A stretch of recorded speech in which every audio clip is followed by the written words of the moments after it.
We've talked a lot about Megan's narcissistic patterns in romance and family, but what happens when those same traits show up in the workplace? That's what we're diving into today. Megan's 40 by 40 project was billed as this groundbreaking initiative to help women re enter the workforce, but instead, it fizzled out almost immediately. Why? Because it wasn't about the women, it was about Megan. And that's the key. This is exactly how workplace narcissists operate. They launch flashy projects, chase headlines, and pose for the photo ops. But when the cameras are gone, the real work disappears. Today, I'm breaking down the 40 by 40 failure as a case study in narcissism at work. But before we begin, here's the intro. Welcome to Revealing the Narc. Join me as I highlight narcissistic traits in celebrities and public figures. Everything here is in my opinion and not professional advice. If you enjoy the analysis, please like and subscribe. The article that inspired this video was published in Radar Online yesterday, and it was titled How Lazy Meghan Markle Quietly Let Her Get Women Back to Work Project Fizzle Out. She only wants to help herself. The article begins, Meghan Markle has been accused of abandoning her much-hyped initiative to help women back into the workplace, with royal insiders telling Radar Online the project was all talk and proof she has shifted from charity to self-interest. The 44-year-old launched the campaign called 40 by 40 on her 40th birthday in 2021, encouraging mentors to donate 40 minutes of their time to support women left jobless after the pandemic. Let's pause here. First of all, it's not that she's shifted from charity to self-interest. It was always self-interest. We have all just recognized her pattern. Let's talk a little bit about this initiative. So the goal was to give 40 minutes of mentorship to women. Supporters of it praised it as a creative way to encourage volunteering, while critics, like myself, felt 40 minutes was too symbolic to tackle deeper structural challenges that women faced. The initiative was actually backed by a lot of big names in Hollywood, including Adele, Gloria Steinem, Priyanka Chopra, Kerry Washington, and Melissa McCarthy. So you could say that in Hollywood that it had significant star power. This alone should have poised it for success. However, this is just another example of how Meghan believes superficial things are the answer. 40 minutes of mentorship might sound nice, but it's not going to solve the real challenges women face after losing jobs or stepping out of the workforce. I'll admit, I was recently laid off, and 40 minutes of mentorship, it would be a great pep talk. It might motivate me for a little bit, but to get real mentorship, I would want someone to dedicate their time more than just 40 minutes. And with Meghan, this is the same pattern we've seen before. She thinks in terms of appearances. One of the things I have yet to explore more deeply on my channel is this concept that Meghan has specific uniforms that she wears for specific things. So for example, when she's in Africa, she has a certain type of outfit that she wears. And when she's in America visiting sites of tragedy, there's always a baseball hat. It's as if the outfit is the gesture and it's about optics and not substance. And this really brings us to one of the clearest patterns we see with Meghan. The superficial always comes before the substance. Whether it's a public initiative like 40 by 40 or even the way she shows up at tragedies, what matters most to her is how it looks. It's a classic sign of malignant narcissism, appearances over depth. Let's explore this concept of superficiality as control. The importance is put on optics and not on impact. Meghan's 40 by 40 initiative wasn't about solving deep challenges. It was about being seen as a savior. At work, this is the boss who cares more about looking busy than actually solving problems. They show up for the photo ops, they send flashy emails, or make a big deal about initiatives that don't really help the team. There's appearance as action. The focus is on the look of compassion and not the depth of it. This is the coworker who talks a big game in meetings, dresses the part, or posts about hustle culture online, but doesn't follow through with real effort behind the scenes. And you can see that there's this goal of getting validation through performance. Quick, visible acts bring fast praise. For a malignant narcissist, that validation is more important than doing the hard work, the quiet work that truly changes lives. Think of the manager who takes credit for quick wins because they get immediate praise, but avoids the long term, hard projects that actually matter. They chase recognition and not results. The article continues, but 3 years later, the scheme has quietly disappeared, prompting sharp criticism. Let's pause for a second. So I've read through this article a couple of times, but I think there's a reason why the word scheme is written here. It's a very subtle tell of what the authors think, or what the author thinks 40 by 40 was. All right, let's continue. It says, it was billed as a serious attempt to help women, but the truth is it was a gimmick. One royal aide told us. Meghan got the headlines on her birthday, and then she let the whole thing fizzle out. It says a lot about her priorities. And that's the point right there. You can say all the right words, launch something that sounds powerful, and even bring celebrities along for the ride. But what really matters is what happens after the headlines. Does the person keep showing up when the cameras are gone, or do they let it all fizzle out once the spotlight moves on? The critical thing here is that actions reveal priorities.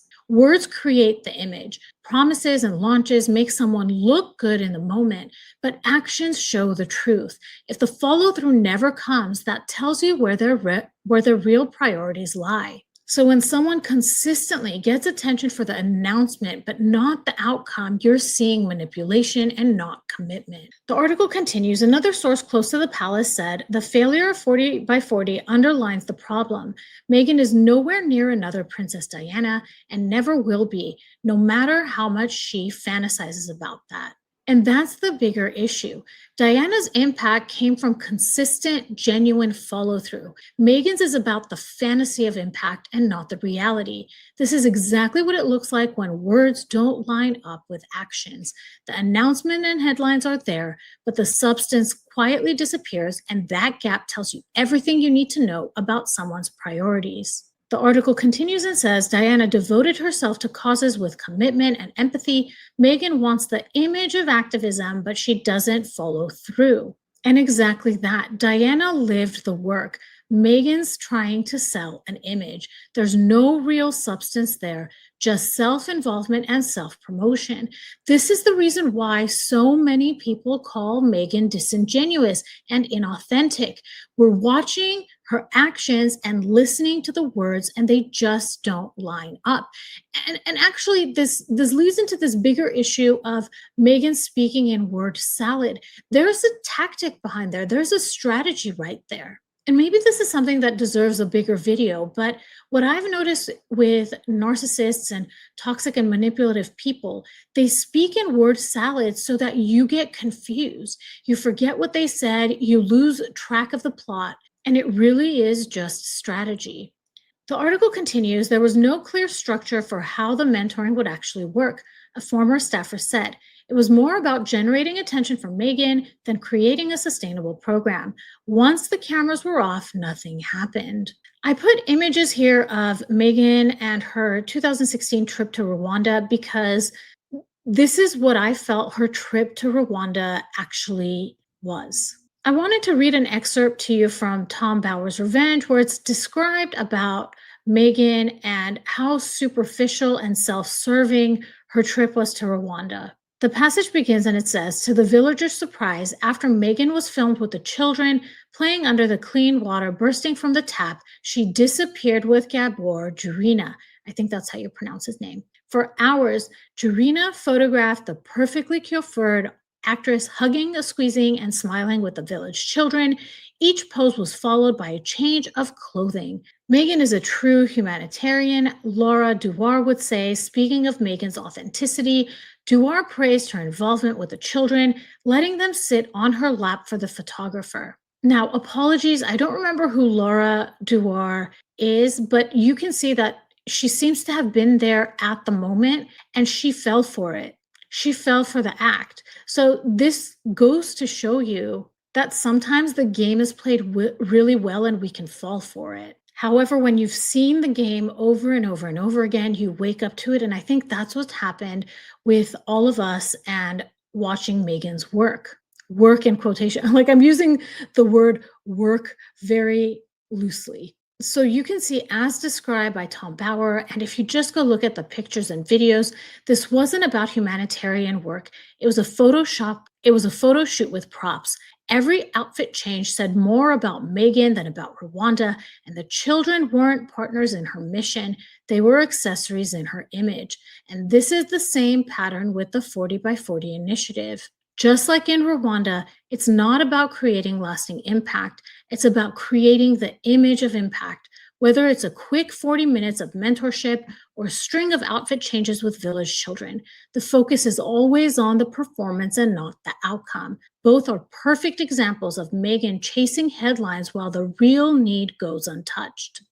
The article continues and says another palace figure said the idea behind 40 by 40 was to help women re enter the workplace, but the only career that got a boost was Meghan's. She used the project to promote her image as a humanitarian, then quietly let it die. That makes it look cynical. Case in point, if the only person who benefits from a charitable initiative is the one promoting it, that's not service, that's self promotion. Real humanitarian work lifts others up. Megan's version lifts her brand. That's why so many see it as cynical, because the impact disappeared, but the photo ops live on. The article continues, it was supposed to show she could create meaningful initiatives outside the royal family, said one insider. Instead, it proved the opposite, that without the palace machinery behind her, she struggles to deliver. And this is the danger of someone who's driven by image over substance. You can see how the palace really kept things moving. The speeches, the staff, the follow up. But when Meghan had to stand on her own, the cracks showed. There's no depth, no infrastructure, just a headline. And it proves to us that spotlight is the goal and not the service. And to conclude the article, it says one more royal commentator was blunter in their assessment, saying, Meghan likes to launch projects that make headlines. What she doesn't like is the hard work required to keep them going. That is why 40 by 40 failed. This is the thread that's running through all of this. Headlines fade, and when they do, so does Meghan's work. I want to discuss the 5 different narc traits that I'm seeing just with her involvement in 40 by 40, the idea and how it was executed. The first is headline chasing. Narcissists need projects that make them look visionary or important. And you may have experienced this by the coworker who volunteers to lead a flashy initiative, but really just wants their name on the email and not the work behind it. Avoidance of follow through. This demonstrates a lack of accountability. They love the launch but hate the grind that comes after. This might be the colleague who starts projects with big promises but quietly disappears when deadlines hit, leaving others to clean it up. Dependency on structure.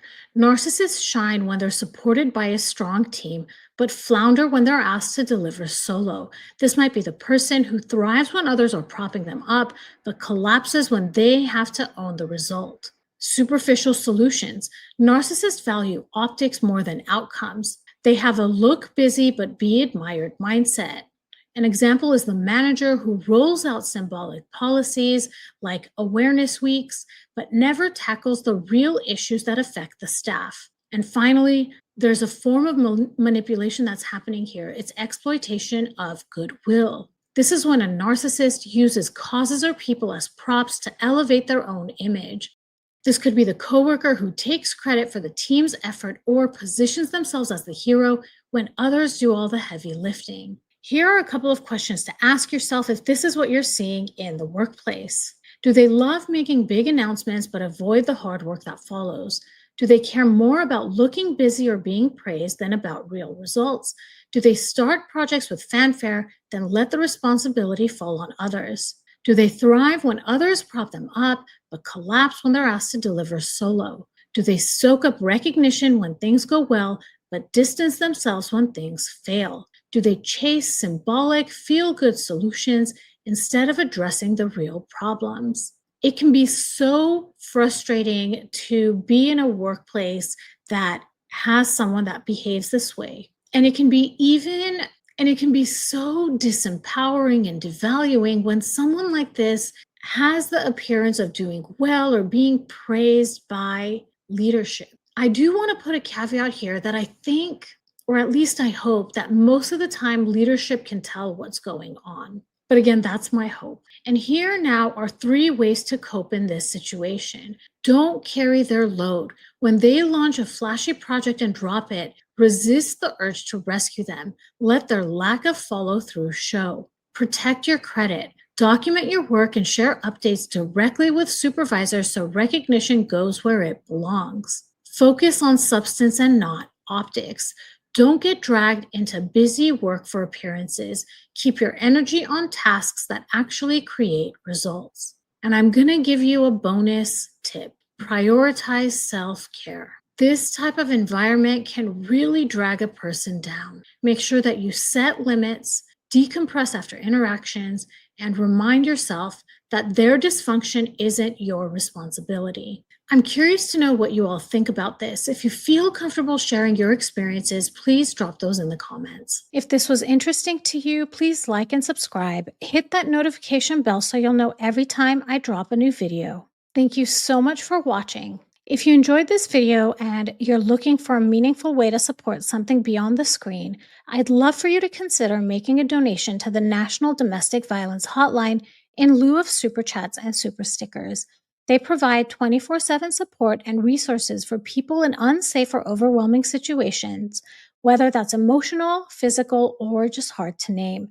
Their information is on the screen should you need to contact them, and you'll find the link to donate in the description of this video. Every little bit helps, and it means a lot.